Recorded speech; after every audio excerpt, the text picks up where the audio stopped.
प्रिय विद्यार्थियों, आज हम लोग पढ़ेंगे हिंदी व्याकरण के एक महत्वपूर्ण पाठ मुहावरे, जो कि एकेडमिक परीक्षाओं और प्रतियोगी परीक्षाओं के लिए महत्वपूर्ण पाठ हैं। तो आज ये है मुहावरे का तीसरा पाठ। तो चलते हैं हम लोग मुहावरे को लेकर। पहला मुहावरा होता है हम लोगों का खेत आना होगा। खेत आना मतलब होता है शहीद होना, ठीक है। जैसे कहेंगे कि हिंदुस्तानी सेना कारगिल युद्ध में खेत आए, ठीक है, यानी शहीद हुए, ठीक है ना। चलिए, गरे मुर्दे उखाड़ना, लोग कहते हैं ना समझ में कि क्या गरा मुर्दा उखाड़ रहे हैं, ठीक है, अर्थात कि क्या पुरानी बातों को सामने ला रहे हैं, फिर टेंशन होगी। तो गरे मुर्दे उखाड़ना मतलब क्या होता है? पुरानी बातों को, बहुत पुरानी बातों को जो ज़रूरत नहीं है उसको सामने लाना, ठीक है। चलिए अगला, गर्दन पर सवार होना। लोग बातचीत में कहते हैं अरे आप जो है ना, आप हमेशा गर्दन पर सवार हो जाते हैं। इसका मतलब क्या? पीछे पीछे लगे रहते हैं, ठीक है ना। अर्थात कि गर्दन पर सवार होना मतलब पीछे पीछे लगा रहना। चलिए आगे चलते हैं। गले लगाना होता है ना कि राम ने अपने भाई लक्ष्मण को गले लगा लिए या अपने भाई भरत को गले लगा लिए, यानी क्या कर लिए? प्रेम किए, ठीक है ना। तो गले लगाना मतलब क्या होता है? प्रेम करना। अब चलते हैं गुरु गोबर होना, है ना।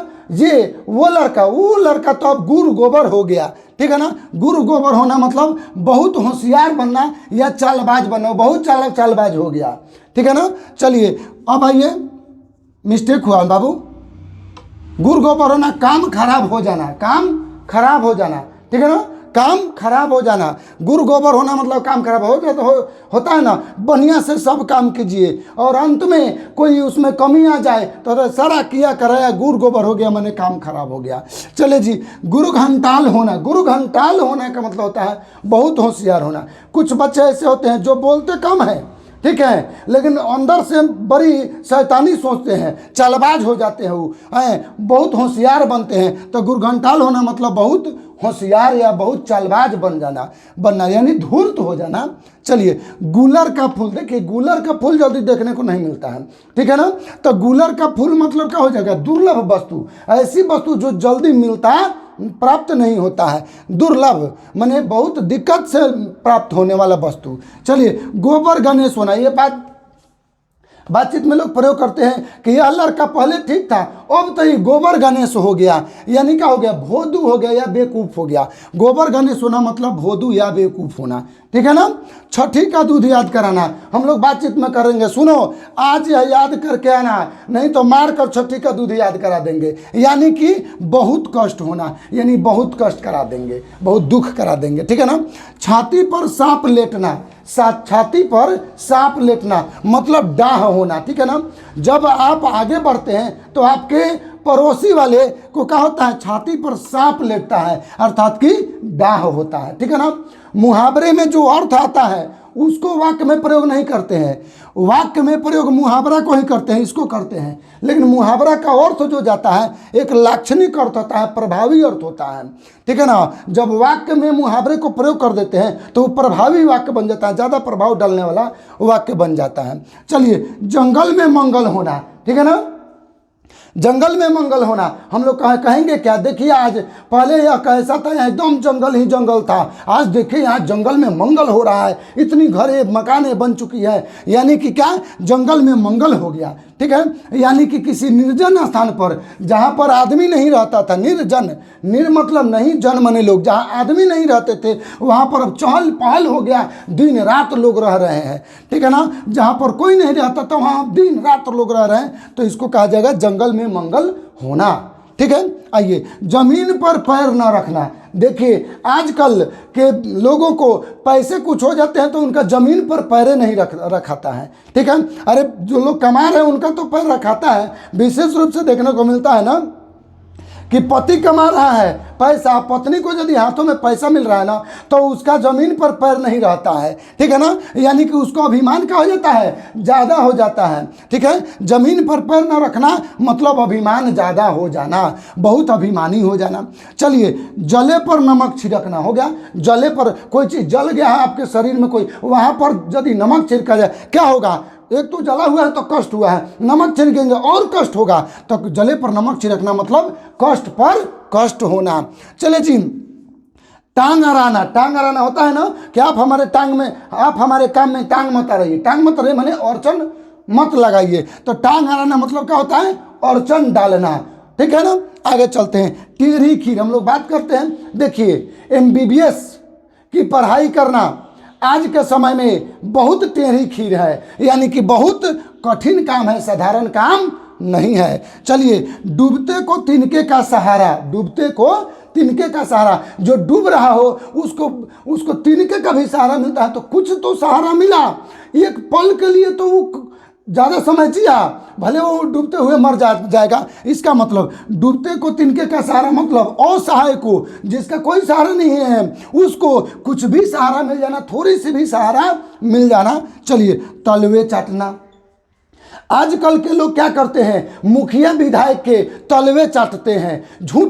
मुखिया झूठ भी बोलता है, तो एकदम मुखिया जी आप जैसा तो मुखिया ही नहीं, ठीक है ना। वो क्या करते हैं? मुखिया जी का खुशामद करते हैं अपना काम करवाने के लिए। तो अर्थात तलवे चाटना मतलब खुशामद करना कि मुखिया जी हम पर खुश रहे, तो तलवे चाटना, ठीक है। आजकल के लोग क्या करते हैं? मुखिया विधायकों का तलवे चाटते हैं। ऐसे वाक्य लिख सकते हैं। ताल ठोकना। ताल ठोकना अर्थात ललकारना, ठीक है ना। हमारे भारतीय सेना पाकिस्तानी सैनिक को जब चाहे ताल ठोक सकती है, यानी ललकार सकती है। तो ताल ठोकना मतलब ललकारना होता है, ठीक है ना। दांत खट्टे करना। दांत खट्टे करना, ठीक है ना। कारगिल युद्ध में हमारे भारतीय सेना ने पाकिस्तानी सेना को दांत खट्टे कर दिए, अर्थात परास्त कर दिए, बुरी तरह हरा दिए। चले जी, दांत तले उंगली दबाना। मुहावरा है, दांत तले उंगली दबाना, मतलब आश्चर्य में पड़ना, ठीक है ना। कोई चीज़ देख करके महसूस होता है कि भाई ये आदमी जो है ऐसा नहीं बन सकता था, और यदि मेहनत करके लुके छिपे यदि बड़ा आदमी बना, बहुत बड़े पद पर गया, तो लोग सुनते हैं तो दांत तले उंगली दबा देते हैं, आश्चर्य में पड़ जाते हैं कि बताइए वह तो इतना गरीब था, ये उसके पास सुविधा नहीं थी, लेकिन आज ऐसा बन गया, यानी आश्चर्य में पड़ जाते हैं। तो दांत तले उंगली दबाना मतलब आश्चर्य में पड़ना। अब चलिए, दाल में काला होना। बहुत हम लोग बात करते हैं इस पर, वाक्य में प्रयोग करते हैं हम लोग। क्या लगता है दाल में जरूर काला है, नहीं तो वह उससे बोलता नहीं था, आखिर क्या बात है कि अब बोलने लगा सब। ये दोनों, यानी दाल में कुछ काला है, यानी संदेह होना, यानी हम लोगों को संदेह होता है कि कोई खास बात जरूर है। तो दाल में काला होना मतलब संदेह होना। अब चलते हैं आगे।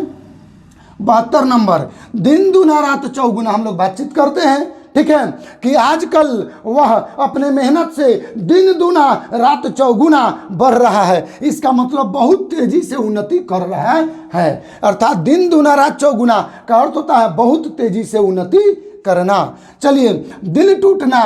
दिल टूटना, तो दिल टूटना होता है ना कि बच्चे जब काफ़ी मेहनत करके और बहुत परिश्रम से पढ़ते हैं और यदि उसे अच्छा नंबर नहीं आता, अच्छे अंक नहीं आते हैं, तो उसका पढ़ाई से दिल टूट जाता है, अर्थात हतोत्साहित हो जाता है, यानी कि उत्साहहीन हो जाता है। अब उसको उत्साह नहीं करता है पढ़ने का, तो दिल टूटना मतलब उत्साहहीन हो जाना। चलिए, दूज का चांद होना। ऐसे बार हम लोग अधिकांशतः बातचीत करते हैं। आज रमेश भाई आप तो दूज का चांद हो गए हैं, अर्थात दूज का चांद होना यानी बहुत दिनों पर दिखना। आप बहुत दिनों पर दिख रहे हैं, ठीक है। अंतिम नंबर 75 नंबर, क्या दूध का दांत न टूटना। हम लोग बातचीत में करते हैं, अरे अभी तुम्हारा दूध का दांत नहीं टूटा, इतना बक बक बोल रहा है, ठीक है ना। अर्थात दूध का दांत न टूटना यानी शैशवावस्था होना, शिशु की अवस्था होना, अर्थात तुम अभी शिशु हो, बच्चे हो और इतना ज़्यादा बोल रहे हो, ठीक है। यानी दूध का दांत न टूटना अर्थात शैशवावस्था होना। मुहावरा यदि आपको अच्छी से समझ में आ रही हो तो चैनल को सब्सक्राइब करेंगे। आगे आप लोगों को हिंदी व्याकरण के सारे वीडियोज मिलते रहेंगे और पीछे भी दिए गए हैं, और आगे इंग्लिश व्याकरण, अंग्रेजी ग्रामर, मैथ, फिजिक्स सभी विषयों के इसी प्रकार से सरल भाषा में आपको पढ़ाई की जाएगी। तो आप लोग सब्सक्राइब करें चैनल को और आगे पढ़ते रहे। जय हिंद, जय भारत, धन्यवाद। अगला है 76 नंबर, दो टूक कहना। दो टूक कहना मतलब स्पष्ट कहना, यानी साफ साफ खोल कर कह देना, कुछ उसमें खोट नहीं रह जाना, ठीक है ना। दो टुक कह देना, यानी स्पष्ट साफ साफ खुल कर कह देना, ठीक है ना। चलिए 77 नंबर, दो नावों पर पैर रखना। ये बताइए, दो नाव पर पैर रखेंगे, जब नाव चलेगी तो क्या हो जाएगा, बस समझते ही होंगे। दो नाव पर पैर रखना का मतलब हो जाएगा दो विपरीत कार्य एक साथ करना, माने दो उल्टा कार्य एक साथ करना। बताइए, दो नाव है, किधर भी चलेगी तो निश्चित है कि उल्टा चलेगी, ठीक है ना। तो चलिए, तो विपरीत कार्य माने उल्टा कार्य एक साथ करना। ये बताइए, ये पढ़ाई और खिलाई एक साथ हो सकता है? नहीं। पढ़ाई के लिए मस्तिष्क की आवश्यकता है और खेलने के लिए शारीरिक ताकत की आवश्यकता है, तो ये दोनों एक साथ नहीं हो सकता है, ठीक है ना। यानी दो विपरीत कार्य यदि एक साथ करते हैं तो दोनों में से बुझिए कि कोई बढ़िया से नहीं होगा। तो दो नाव पर पैर रखना यानी दो उल्टा कार्य एक साथ करना। धोबी का गधा हम लोग बातचीत में प्रयोग करते हैं समाज में, है कि हम तो धोबी का गधा बन गए हैं। इसका मतलब कि कहीं का नहीं रह गए हैं, मतलब कहीं का नहीं रहना, ठीक है। धोबी का गधा मतलब कहीं का नहीं रहना। सुनते ही आप लोग बातचीत में कि धोबी का गधा, न घर का न घाट का। अब बताइए, न घर का न घाट का, यानी कहीं का नहीं रहना। चलिए, नाक काटना, नाक काटना यानी क्या होता है, इज्जत लेना। नाक काटना मतलब इज्जत लेना। लक्ष्मण ने शूर्पणखा की नाक काट ली तो क्या हुआ, नाक काट ली तो क्या हुआ, रावण का इज्जत ले ली, ठीक है। तब ना रावण अपना इज्जत समझ करके राम से युद्ध करने के लिए ये हो गया। चलिए, नाक काटना मतलब क्या हुआ, इज्जत लेना, है ना। बातचीत में हम लोग कहते हैं तूने तो मेरी नाक काट ली, तो क्या रियल में नाक थोड़े ना काटा है, एक मतलब होता है इज्जत लेना। लेकिन वाक्य में जब कह दिए तूने तो मेरी नाक काट ली, यानी कि वाक्य प्रभावी हो गया नाक काटने से। यही कहेंगे तूने तो मेरी इज्जत ले ली, ठीक है ना, यह उतना प्रभावी वाक्य नहीं हो रहा है। चलिए, तो मुहावरा, वाक्य में मुहावरे का जब प्रयोग करते हैं तो वाक्य क्या हो जाता है, प्रभावशाली हो जाता है, ठीक है ना। चलिए 80 नंबर, नाक का बाल होना। देखिए, नाक का बाल होना माने बहुत प्रिय होना। वाक्य हम लोग बना सकते हैं कि लक्ष्मण भगवान श्री राम के नाक के बाल थे, यानी बहुत प्रिय थे, ठीक है। तो नाक का बाल होना यानी बहुत प्रिय होना। नाक में दम करना या नाको दम करना, ऐसे भी आता है परीक्षा में। नाक में दम करना या नाको दम करना यानी परेशान करना, ठीक है ना। वह तो मुझे नाको दम करके रख दिया है, ठीक है, मैं उससे भागे चल रहा हूं लेकिन वह मेरे पीछे लग गया है, वह तो मुझे नाको दम कर दिया यानी परेशान कर दिया है।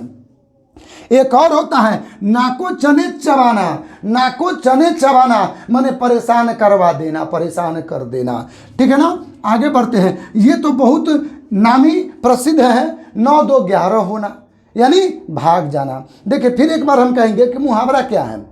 मुहावरा शब्दों का ऐसा समूह जो वाक्य में प्रयोग किए जाने पर वाक्य को प्रभावशाली बना दे, ज़्यादा प्रभाव वाला बना दे, उसे मुहावरा कहते हैं। जैसे यदि हम कह दें कि चोर को देखते ही पुलिस को देखते ही चोर 9 2 11 हो गए, ठीक है, तो ये वाक्य होगा प्रभावशाली हो गया कि 9 2 11 हो गए। और यदि हम कहें कि पुलिस को देखते ही चोर भाग गए, उतना प्रभावशाली नहीं है। यानी मुहावरा क्या करता है, वाक्य को प्रभावशाली बनाता है। तो 9 2 11 होना मतलब क्या होता है, भाग जाना। पलक लगना, पलक लगना मन हम लोग बात करते हैं कि बात करते करते मेरी पलक लग गई, यानी कि हम सो गए। पलक लगना मतलब सो जाना। चलिए, पसीने की कमाई हम लोग कहते हैं ना, हैं वो कोई कहता है कि ये भाई ये चीज़ आपका मोबाइल बहुत दिन से है जी, भूलैबो नहीं करता है ना, खराब होता है आपका, क्या क्या बात है जी। तो हम लोग कहते हैं अरे भाई पसीना की ना कमाई है, अर्थात कि मेहनत का धन। पसीना की कमाई मतलब मेहनत का धन है, मेहनत करके हमने इसे खरीदा है, मेहनत करके कमा कर खरीदा है, घूस का थोड़े ना है। चलिए, 5 उंगली घी में होना। 5 उंगली घी में होना मतलब सुख का दिन कटना, सुख से दिन कटना, सुख शांति से दिन कटना। 5 उंगली घी में यानी कि सुख शांति से दिन कट रहा है। पाँव फूंक फूंक कर रखना। देखिए, पाँव फूंक फूंक कर रखना माने सोच समझ कर आगे बढ़ना। हम लोग बात करते हैं, कहते हैं कि जब आदमी एक बार ठोकर खा जाता है तो आगे वह पाँव फूंक फूंक कर रखता है, यानी सोच समझ कर आगे बढ़ता है कि भाई फिर कहीं हमको ठोकर न लग जाए, धोखा न हो जाए। चलिए, पानी पानी करना। पानी पानी करना मतलब बहुत लज्जित करना, ठीक है ना। कोई आदमी ऐसा समाज में बोल दिया ऐसा शब्द जो कि बहुत खराब है, तो लोग उसे क्या करते हैं, डांट करके लजवा करके पानी पानी कर देते हैं, यानी बहुत लज्जित कर देते हैं। पानी पानी करना मतलब लज्जित करना, ऐसा नहीं कि पानी पानी करना माने पानी पर पानी फेंकते जाना, नहीं। चलिए, यानी मुहावरा जो है समान अर्थ नहीं रखता है, प्रभावशाली अर्थ रखता है, ध्यान रखिए। पानी में आग लगाना, बताइए तो पानी में आग लगा सकते हैं? नहीं लगा सकते हैं, ठीक है, यानी असंभव काम है। तो असंभव काम को यदि कोई पानी में आग लगा भी दिया, तो यानी संभव काम को क्या हुआ, संभव करना। पानी में आग लगाना मतलब संभव काम, असंभव काम को, जो नहीं होने वाला काम है उसको भी संभव कर देना। चलिए, पीठ ठोकना होता है ना, हम लोग किसी का पीठ ठोक देना, चल बाबू बाली हम देखते हैं ना, चलो लड़ जाओ, ठीक है। तो पीठ ठोकना माने साहस देना, इधर से हम साहस दे रहे हैं कि लड़ जाओ, ठीक है ना। चलो, पेट में चूहा कूदना, हम लोग बात करते हैं बच्चों को, हम लोग जब ज़्यादा देर तक पढ़ाने लगते हैं ना, तो ओवर टाइम जब हो जाता है 10-11 बज जाता है सुबह के आए हुए बच्चों को, तो बच्चे कहने लगते हैं सर जी पेट में चूहा कूदने लगा, ठीक है ना, यानी कि जोरों से भूख लगना। यानी कि अब क्या बच्चे कह रहे हैं कि पेट में चूहा कूद रहा है, इसका मतलब पेट में चूहा चला गया। कहाँ से चला गया भाई? पेट में, किधर से घुसा? अरे भाई, पेट में चूहा कूदना मतलब ये नहीं है कि चूहा पेट में कूदने लगा, अरे वो उसका अर्थ होता है जोरों का भूख लगना, ठीक है ना। यानी मुहावरा जो होता है उसका रियल अर्थ नहीं, सामान्य अर्थ नहीं लिया जाता है, प्रभावशाली अर्थ जो होता है वह वाक्य में प्रयोग किया जाता है। चलिए, पौ 12 होना, पौ 12 होना यानी कि लाभ ही लाभ होना। कहेंगे रमेश के व्यवसाय में तो अब पौ 12 हो गए हैं, यानी लाभ ही लाभ हो रहे हैं। चलिए, उल्टी गंगा में हाथ धोना, बहती गंगा में, ये यहाँ उल्टी नहीं होगा बाबू, बहती होगा। चलिए, बहती गंगा में हाथ धोना, ठीक है, बहती गंगा में हाथ धोना, इसका अर्थ होता है अच्छा मौका देखकर फायदा उठाना। देखिए, अच्छा मौका देखे कि भाई चलो ना, है गैस सिलेंडर की गाड़ी पलट गई, मौका अच्छा है, क्या करे, सारे सिलेंडर लेके गांव वाले भाग जाते हैं, ऐसे ऐसे लोग भी होते हैं, तो अच्छे मौका देकर फायदा उठा लेते हैं। यानी सज्जन लोग जो होंगे उसमें भी क्या कर रहे हैं, वो भी दो चार लेकर भाग जाते हैं, यानी क्या उल्टी गंगा में वो लोग भी हाथ धो लिए। चलिए, बाजी मार लेना, ठीक है, बाजी मार लेना यानी दाव जीत लेना, ठीक है, दाव लगा था, दाव जीत लिए, बाजी मार लिए। भंडा फूटना, हम लोग कहते हैं भाई इतना दिन से तुम बात चुरा कर रखा था, आज भंडा फूट जाएगा, यानी कि भेद खुल जाएगा, ठीक है ना। चलिए, भीगी बिल्ली बनना, भीगी बिल्ली बनना मतलब क्या होता है ना लोग, अब क्या है, भीगी बिल्ली बन के रह रहा है, मतलब कि बिल्कुल डर जाना, भीगी बिल्ली बनना माने बिल्कुल डर जाना, ठीक है ना। चलिए, भैंस के आगे बीन बजाना, हम लोग बातचीत में प्रयोग करते हैं, भैंस के आगे बीन बजाए, अब भैंस बैठ पगुराए, है ना जी। तो चलिए, भैंस के आगे बीन बजाना मतलब ना समझ व्यक्ति के सामने अपनी कला या अपने ज्ञान का प्रदर्शन करना। जो ना समझ है, जो कितना समझाइएगा समझने वाला नहीं है, उसके सामने हम कितना ज्ञान का बखान करेंगे ना, उसको कोई असर पड़ने वाला नहीं है। यानी कि हमारे ज्ञान का जो हम प्रदर्शन कर रहे हैं वो क्या कर रहे हैं, क्या कर रहे हैं, भैंस के आगे बीन बजा रहे हैं, ठीक है। तो भैंस के आगे बीन बजाना मतलब ना समझ के सामने अपनी कला या ज्ञान का प्रदर्शन करना। चलिए, मक्खी मारना, बातचीत में प्रयोग करते हैं, देखिए ना मन लगा कर नहीं पढ़ा, अब कह के अब देखिए ना मक्खी मार रहा है, ऐसे साधारण भोजपुरी भाषा में लोग कह देते हैं माछी मारा तरन, ठीक है। तो मक्खी मारना मतलब बिल्कुल निकम्मा होना, एकदम मक्खी मार रहे हैं माने निकम्मा हो रहे हैं, कोई काम इनको नहीं मिल रहा है, रोजगार नहीं मिल रहा है, मक्खी मारना मतलब बिल्कुल निकम्मा होना। अब चलिए, मटिया मेट कर देना, बातचीत में लोग प्रयोग करते हैं, मैं अरे ठीक से सुधर जाओ नहीं तो मटिया मेट करके रख दूंगा, इसका मतलब तहस नहस करके रख दूंगा, यानी मटिया मेट कर देना का अर्थ क्या हुआ, तहस नहस कर देना। तो ये तहस नहस कर देना समान अर्थ है, अब मटिया मेट कर देना मुहावरा है, इस मुहावरा को यदि वाक्य में प्रयोग करेंगे तो प्रभावशाली अर्थ होगा, ठीक है, ठीक है। चलिए, मुंह की खानी, मुंह की खानी क्या लिखेंगे, पाकिस्तानी सेना कारगिल युद्ध में भारतीय सेना से मुंह की खानी पड़ी, ठीक है। तो पाकिस्तानी सेना को हिंदुस्तानी सेना से मुंह की खानी पड़ी, यानी बुरी तरह हारनी पड़ी। मुंह की खानी पड़ना, मुंह की खानी होना यानी कि बुरी तरह हारना। इस तरह से और भी आगे के मुहावरे जानने के लिए आप सभी चैनल को सब्सक्राइब करें और हिंदी व्याकरण के सारे पाठों, गणित, फिजिक्स, इंग्लिश, ग्रामर इत्यादि महत्वपूर्ण विषयों की जानकारी के लिए आप चैनल को सब्सक्राइब करें। जय हिंद, जय भारत, धन्यवाद।